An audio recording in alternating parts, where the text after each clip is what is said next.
Hello दोस्तों, आज हम समझेंगे इकोनॉमिक्स का chapter 2 sector of Indian economy. तो व्हाट इज इकोनॉमी? इकोनॉमी एक ऐसा सिस्टम है जहां पीपल और ऑर्गेनाइजेशन गुड्स एंड सर्विसेज को प्रोड्यूस, कंज्यूम एंड एक्सचेंज करते हैं। तो इस तरीके से एक इकोनॉमी 3 एक्टिविटीज का आउटपुट होता है। ये 3 activities production, consumption and exchange होते हैं, जो कि इकोनॉमी को कॉन्स्टिट्यूट करते हैं। Now what is production?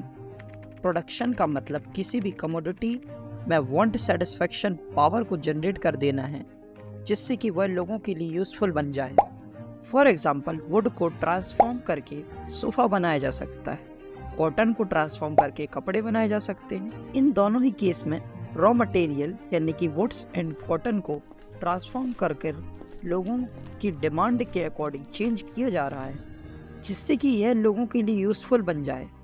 Now what is consumption? Consumption का मतलब है जो रिसोर्स आपने प्रोड्यूस किया है उसको यूज कर एक ह्यूमन अपनी नीड को कैसे सेटिस्फाई करता है। जैसे मान लीजिए आपकी केला खाने की इच्छा हुई, तो आप केला को खाकर अपने सेटिस्फेक्शन को पूरा करेंगे। इसी प्रोसेस को कंजम्पशन का नाम दिया गया है। एक्सचेंज का मतलब किसी मार्केट प्लेस या फिर किसी ऑनलाइन प्लेटफॉर्म जैसे कि अमेजोन, फ्लिपकार्ट पर किसी प्रोडक्ट को सेल या परचेज करने से है। इन शॉर्ट, किसी भी कंट्री की इकोनॉमी यही 3 एक्टिविटीज के ऊपर बेस्ड होती है। तो इस चैप्टर में इकोनॉमिक एक्टिविटीज को 3 बेसिस पर क्लासिफाई किया गया है। First, on the basis of sector of economy. इसका सब डिवीजन 3 सेक्टर्स में हुआ है: primary, secondary and tertiary. Second, on the basis of organized and unorganized sector.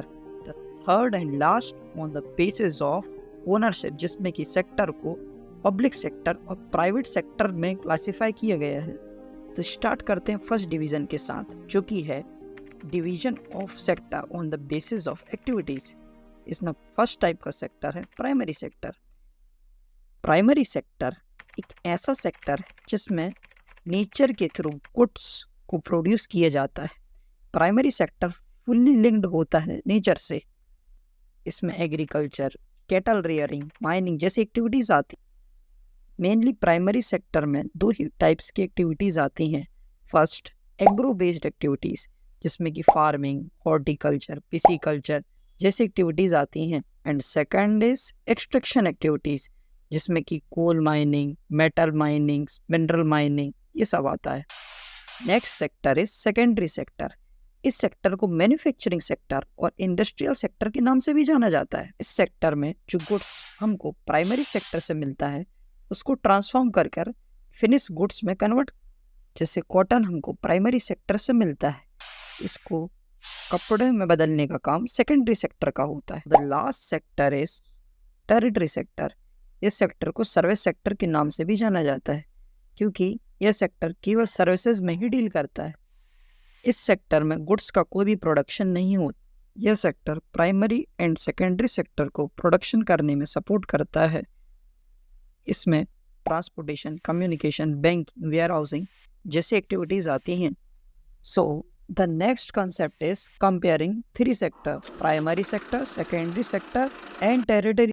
तो इस कंसेप्ट में हम देखेंगे कैसे बहुत सारे पीपल्स काम कर गुड्स एंड सर्विसेज को प्रोड्यूस करते हैं, और इकोनॉमी में कोई भी सेक्टर प्रोडक्शन और एम्प्लॉयमेंट्स की टर्म्स में कैसे डोमिनेट करता है।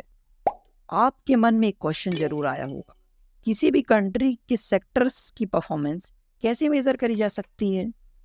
तो किसी भी कंट्री में उसके सेक्टर्स की परफॉर्मेंस को जीडीपी के बेसिस पे मेजर किया जाता है। जीडीपी को समझने से पहले हमें फाइनल गुड्स के कंसेप्ट को समझना पड़ेगा। तो व्हाट आर फाइनल गुड्स? तो फाइनल गुड्स प्रोडक्ट की वह स्टेज होती है जिस स्टेज में कंज्यूमर उस गुड्स को कंज्यूम करता है। जैसे मान लेते हैं आप चाय पीने जाते हैं, तो चाय यहाँ पर फाइनल गुड्स है, और जो गुड्स चाय को बनाने में लग गए जैसे पत्ती, शक्कर, दूध, ये सारे के सारे इंटरमीडिएट गुड्स हैं। आइए एक और एग्जांपल से समझते हैं। सपोज करते हैं आप मोबाइल फ़ोन लेने मार्केट जाते हैं, तो यहाँ पर मोबाइल फ़ोन फाइनल गुड्स है, जबकि फ़ोन में लगने वाला processor, sound system, camera system, ये सारा का सारा इंटरमीडिएट गुड्स है। तो जीडीपी को कैलकुलेट करते समय हमें इस बात का ध्यान रखना है, केवल हमें फाइनल गुड्स की वैल्यू को ही ऐड करना है। इंटरमीडिएट गुड्स की वैल्यू को जीडीपी कैलकुलेट करते समय ऐड नहीं किया जाता है, क्योंकि ऑलरेडी ये गुड्स की वैल्यू फाइनल गुड्स में रिजेंबल हो चुकी है।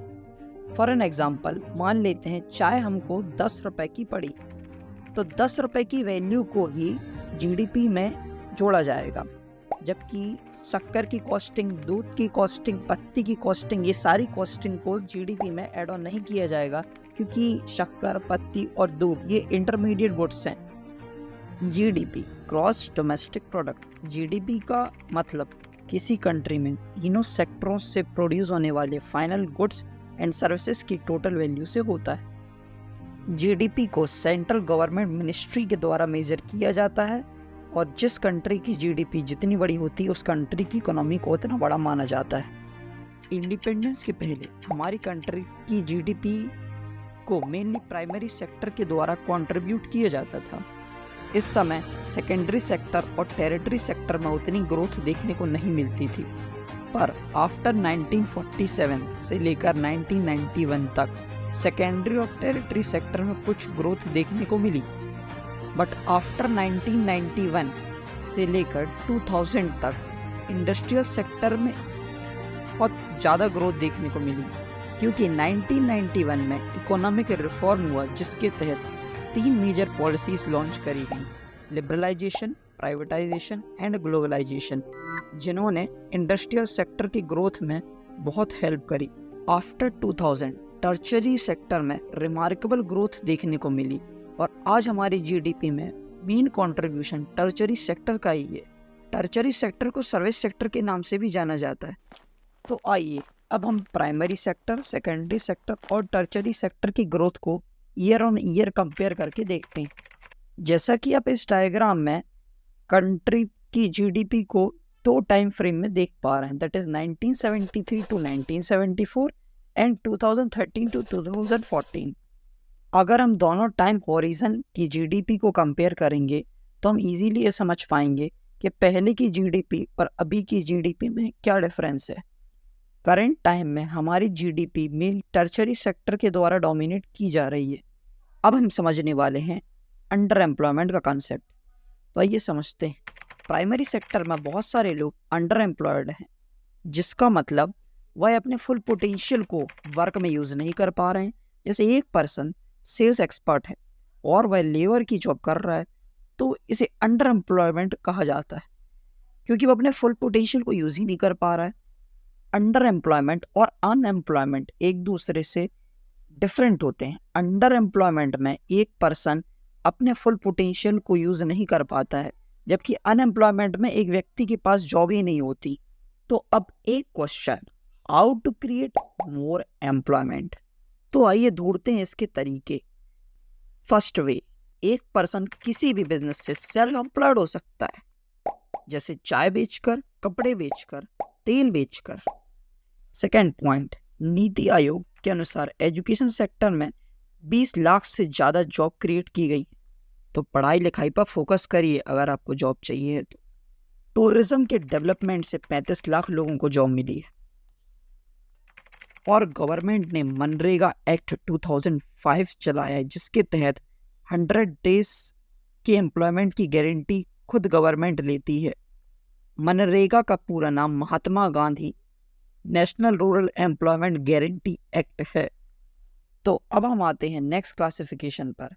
नेक्स्ट क्लासिफिकेशन है division of sector as organised and unorganised sector. Organised sector ऐसा एम्प्लॉयमेंट का सेक्टर होता है जिसमें टर्म्स ऑफ एम्प्लॉयमेंट रेगुलर रहती हैं, जिसको लॉस के द्वारा रेगुलेट किया जाता है। इस सेक्टर में एम्प्लॉय को हॉलीडे, प्रोविडेंट फंड, ग्रेचुइटी जैसी फैसिलिटीज दी जाती, और इस सेक्टर में जो वर्क होता है बहुत ही लार्ज स्केल पर होता है। वहीं दूसरी ओर अनऑर्गेनाइज सेक्टर, इसमें एम्प्लॉयमेंट के कोई भी टर्म्स नहीं होते हैं, कोई भी रूल्स एंड रेगुलेशन नहीं होते हैं, एम्प्लॉयमेंट सिक्योर नहीं होता है, ऐसे फर्म की कोई भी रजिस्ट्रेशन नहीं होती है। तो लास्ट क्लासिफिकेशन है division in terms of ownership. इसमें सेक्टर्स को 2 पार्ट्स में क्लासिफाई किया जाता है। Public sector and private sector. तो पब्लिक सेक्टर ये ऐसे सेक्टर्स होते हैं जिनकी ओनरशिप गवर्नमेंट हैंड्स में होती है। इस सेक्टर का ऑब्जेक्टिव पब्लिक को reasonable cost per goods and services देना और साथ ही प्रॉफिट कमाना होता है। इस सेक्टर को सपोर्ट गवर्नमेंट करती है। सारी रिक्वायरमेंट जैसे फंड्स की रिक्वायरमेंट्स गवर्नमेंट के द्वारा फुलफिल की जाती हैं। प्राइवेट सेक्टर ऐसा सेक्टर होता है जिसकी ओनरशिप प्राइवेट इंडिविजुअल के पास होती है। इसका ऑब्जेक्टिव प्रॉफिट कमाना होता है। यह सेक्टर सभी टाइप्स की एक्टिविटी में डील करता है।